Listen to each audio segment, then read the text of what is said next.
I've got some more radioactive roosters. I've been waiting for ages for these. They're a really high UV content in watercolour like this, which is like it's dirty. It's got a fair bit of suspended sediment in it, but there's little clear patches. So it's one of those happy medium lures that you can use for either. And I'm going to chuck it on my new outfit. So when I say new outfit, I've got a new little tranks, little Shimano tranks, and I've got the 6 to 14 pound, it's a 5'6" ML, so medium light atomic arrows, and it's got a real soft casting tip for doing those sorts of. Crab's got hold of it. There we go. Oh, now he's made me hook stick in. So this is only a 5'6" rod, so it's good for these little short deliveries. They're close range casting, so very nice soft tip. And the spool on the reel's like really light, so it's very handy for casting lighter lures and for casting effortlessly. So when I say effortlessly, you can see how little power I have to put into cast. And on a day when you're making lots and lots of casts, that's important. If you've got something that's just hard to cast, it makes the day a lot less enjoyable. Cast like a bullet, actually.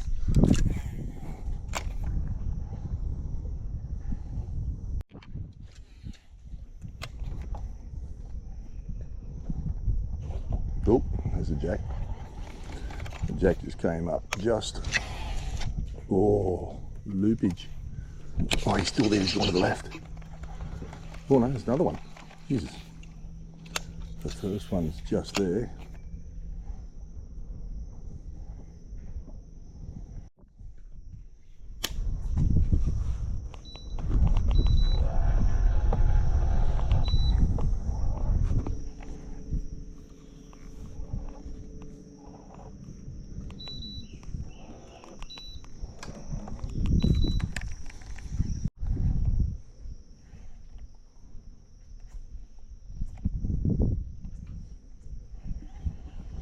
Little short rods like this do mean when you strike, you've actually got to strike a little bit harder because you don't have that length to pull the slack out.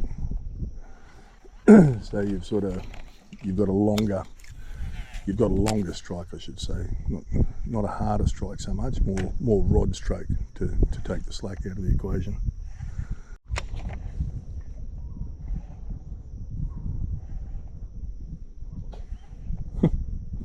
Sounds like a little baby jack up in there somewhere.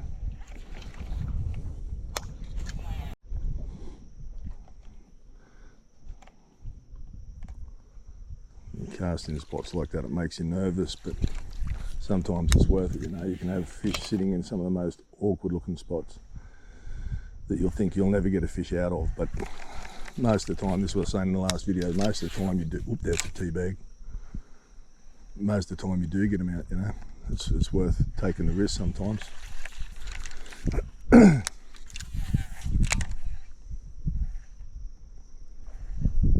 Oh, where was that one? Looking for ripples. Sound wise, it was just there, but I don't know. Can't see any ripples. Must be way back in the thick of it.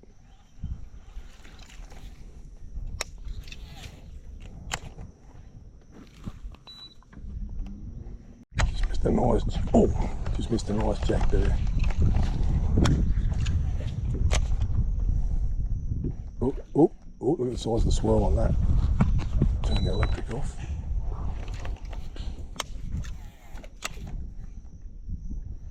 Oh, now I've got a snag on it. That was a big jack, that. Wow. I think it's, oh, instant bust off.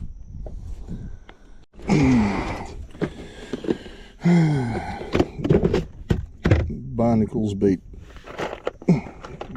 beat nylon every time. You get them big jacks like that, you know, like if they get their head turned before you can turn them, they get you every damn time. But that is what makes them so exciting too. You know, just because you hit a jack doesn't mean that you can get him out. And a 40 centimetre one can even get you, you know, like gets his head turned. They're pretty quick, and you've got to be on the ball too, you know, like you've got to be prepared to sort of run red hot drags and risk the odd bust off. But the amount more fish you catch, oh, it's that one, the Barra. Up there.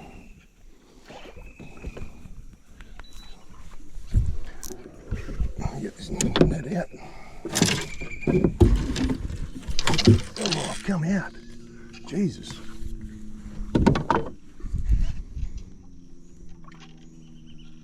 Oh, electric. Oh, he's in the bloody electric. Oh. I don't know if he just got off. He wrapped me in the electric.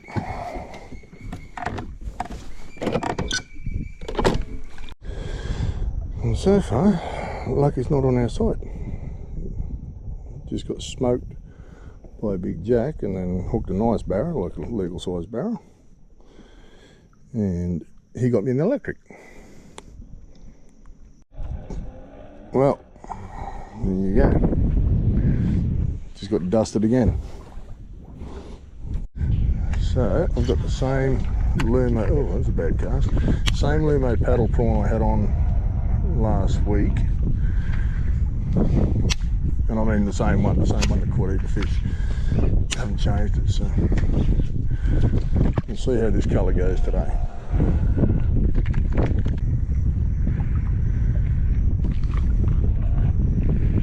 Crab pots. All the drains and they've got crab pots in front of them, so if they haven't been checked recently, then the fish still should be sitting in a drain and behind them. But if the boats come in to check them, usually they'll stick whatever fish is sitting in the drain. So this is the sort of thing that I'm going to change colours until I find. Now I know that the radioactive roost is producing the goods because I've hooked a couple of barras, got smoked by a jack, missed a couple of other jacks. So I know that that's working, but there's no harm in experimenting with other colours. Oh. Just because you don't know, you know, like if that is going to produce better or maybe bigger fish on a certain day. It sort of depends. Right, so let's try bright orange. Haven't tried bright orange for a while, but there's a bit of colour in the water. And we know that radioactive rooster worked. So, and I'll probably go back to radioactive rooster shortly if I can't find another pattern out of these lure colours. So I just like experimenting, that's all. Oh yeah, and for those of you who've been asking, yep, the young fella's ditched me. It's no longer cool to fish with Dad. You know, spend time with his mates. But to be honest with you, that's cool with me. He's got some great mates, and they're all passionate fishermen. None of them get in any trouble or anything like that. They don't do anything wrong. So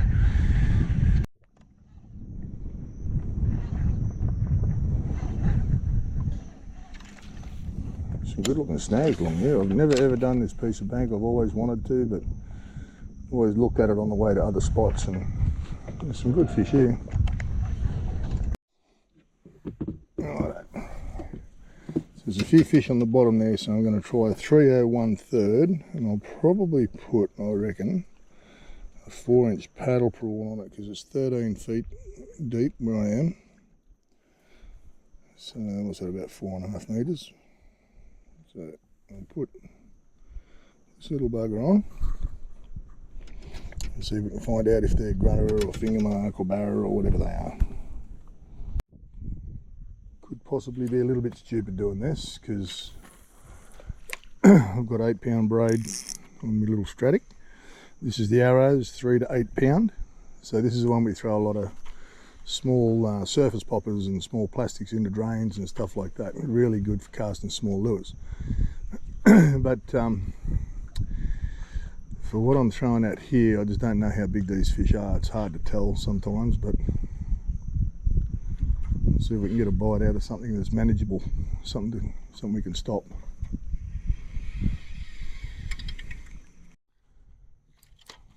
So I got a bite, but it felt very grunterish.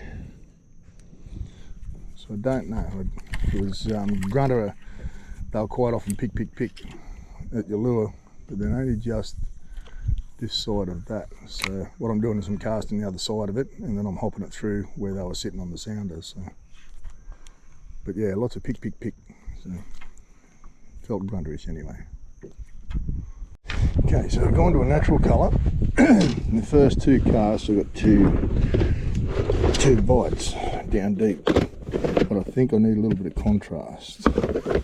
So I'm going to see if I can find the worm dip.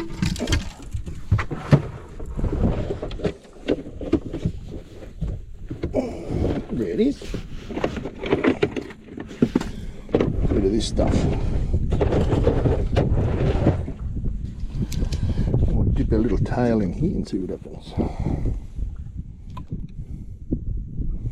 So this stuff is called quick coat worm dip. I know I've talked about it before, but it's UV, so it adds UV to the, I'm going to need that later on, adds UV to it, and it also adds that little bit of contrast, and at the moment the water's got that sort of natural tinge to it, so I want a little bit of green in the tail. See if that makes a difference. So what I've been doing, I've been casting just up current from those trees, drifting in under the front, and I've had two solid hits, but I think they might be grunter or something, because they're, oh, another one.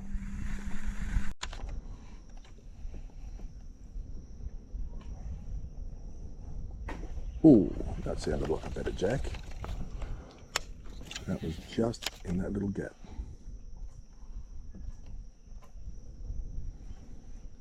That's what I mean, you can tell the difference between a jack and a barra. Oh, look at that.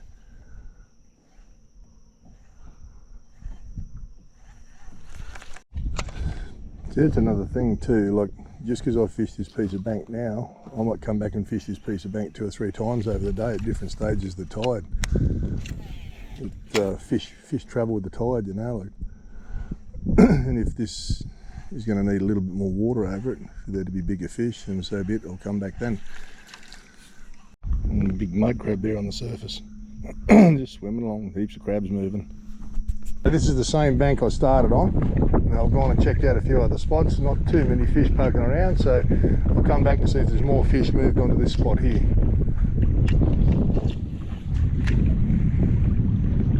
I'll come right up the top of this system to see if the fresh has got away, but it just doesn't look like it has. It's probably still tastes fresh. Wow.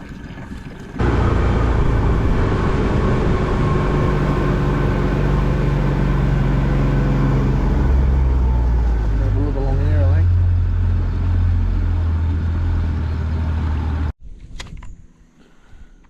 Still plenty of tarp in here. I just had a jack follow me lure out all the way to the boat but didn't hit it, so there's a bit of activity here but not really. I think it's still a little bit too much fresh. Even though we've seen a jack, I just think there's a little bit too much fresh to have any numbers. Big black pikey just to the left of that. A really big one.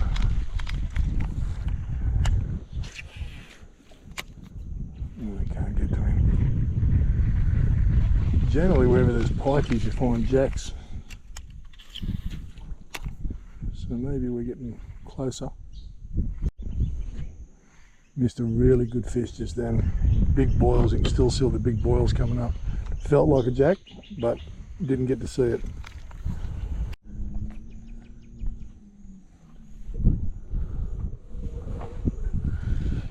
Just got a nice thump in there then.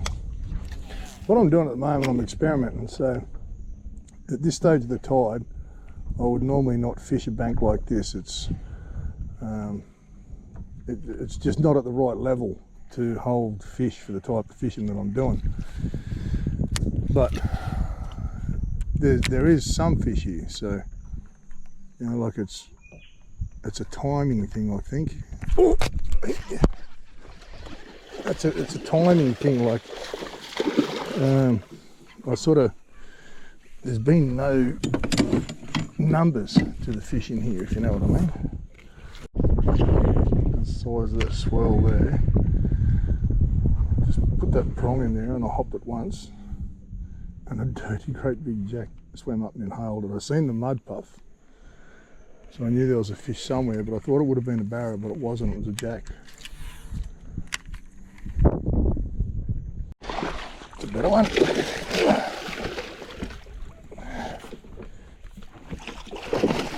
Oop, there.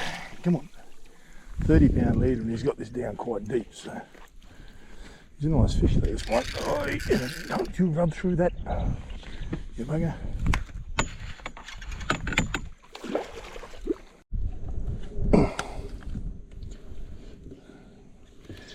One could be dinner.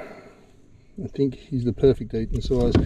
When we say perfect eating size, you don't want one too big, you don't want one too small. You want the maximum amount of flesh off here as you can for the size of the fish. And the small fish you don't get much off, and the bigger fish have like a grainy texture to them. So like it's this one here, that 70-72 is perfect eating size. So to bleed him, remember, come up in there, round about there.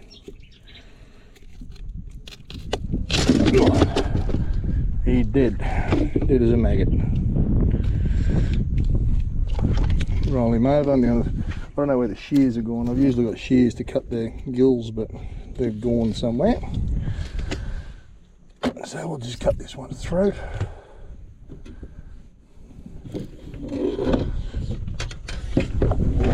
There. So checking my leader, it definitely needs a retie. She's all frayed right through till there. So we'll snip him off. Didn't damage my lure that one, so that's good. Tie him on with a perfection loop.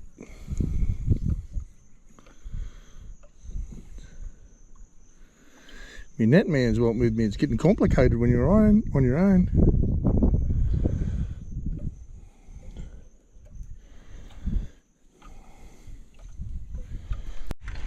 So the drain goes up in underneath there.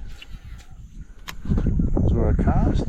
And now whether he followed it out or what, I have no idea. But he hit it way out here. You could hear the thump under the boat as he ate it. Oh, pull like a demon on dead set. Thought this. Oh, I thought this was a good jack.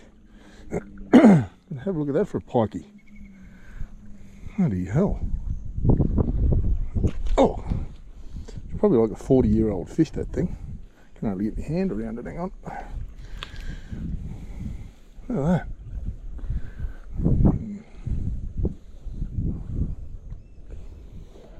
Incredible.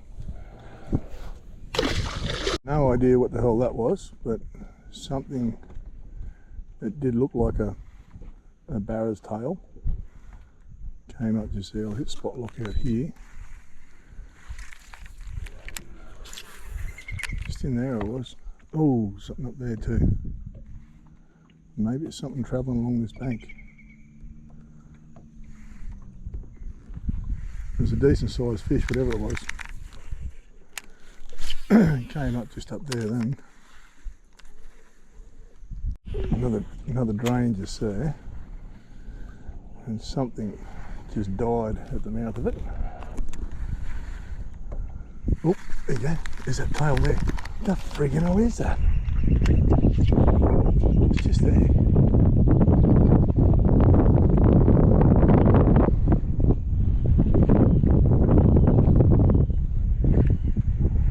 God, it looks like a barra. Like everything about it looks like a barra. Oh, there's some nervous bait.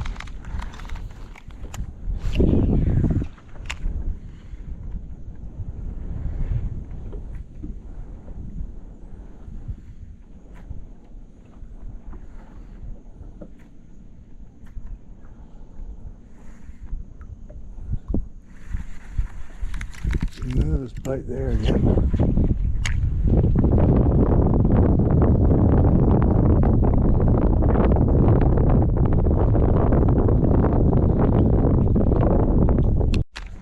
Something just got buffed off the surface there. Oh, there's a bit of bait beside me. Don't know what it was, but it was like how big it was, sorry, but it was a definite barra because it was a proper buff. Buggered if I know what that was. Something just thumped the side of the boat, just here, and then a big swirl come up, so I didn't see it. I was facing the other way, but it scared the shit out of me and moved the boat.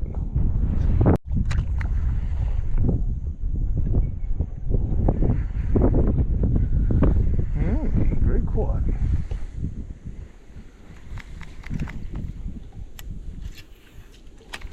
Definitely not what I thought they'd be.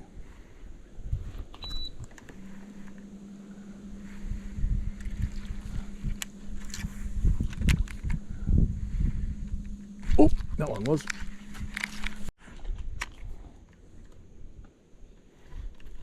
Oh yes, look at the size of that one. I think he got the friggin' hook though. That's a big fish.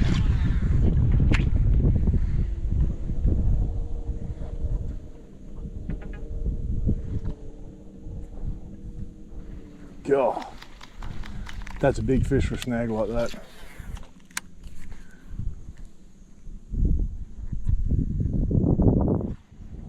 Holy crap. I'm sure the camera would show that one up. Oh, there, Jesus. Bit ordinary.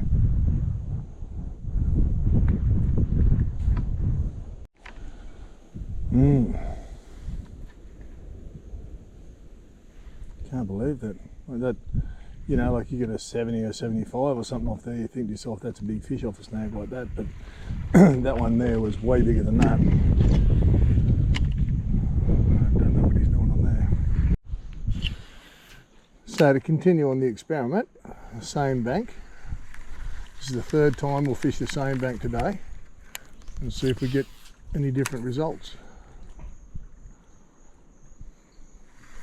As I say, now what's happening now is all the fish are congregating around the snags, which makes them a little bit easier to pinpoint.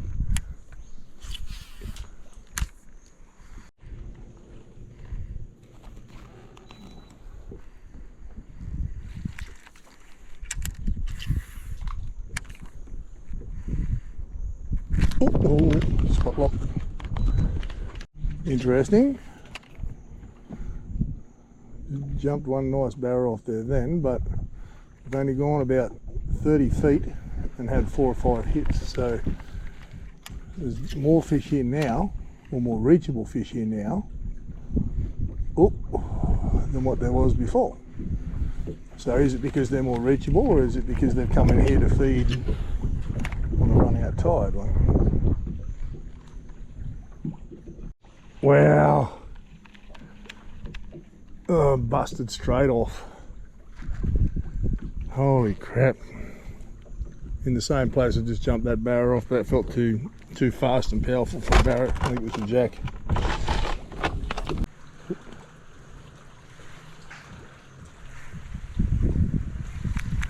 The boat's going everywhere now.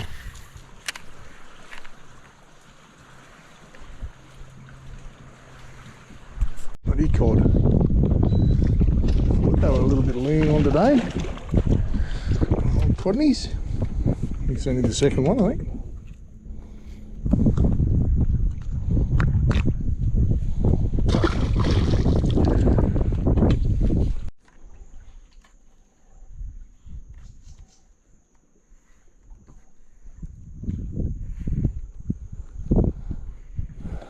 No one home up in there. How about on that one? Oh, big mud swell straight away. Okay, so now we've found where all the cod are.